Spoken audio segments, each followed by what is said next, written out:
This was a unique situation we came across in that we were coming from the right-hand side towards these horses on their bicycles, and this is a carriage that's pulled by three horses, and the middle horse was laying on its side,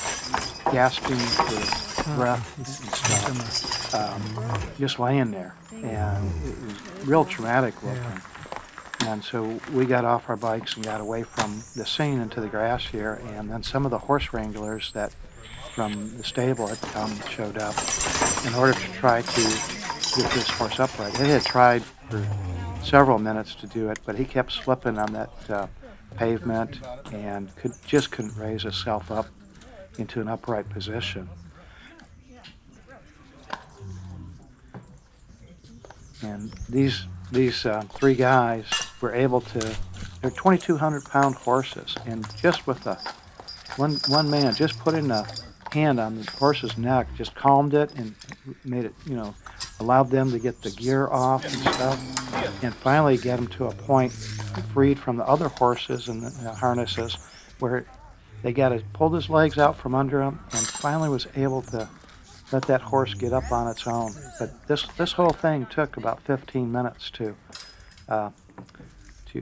to an end and a very nice close. And we were so happy because we really didn't know what was wrong with the horse, and it just looked so traumatic that he was on that ground and just trying to get up, but also laboring to breathe and stuff. And in this scene here, what they'll do is they'll gather the three horses, and they're gonna. Turns out they were right at a clearing that goes all the way down to the stables,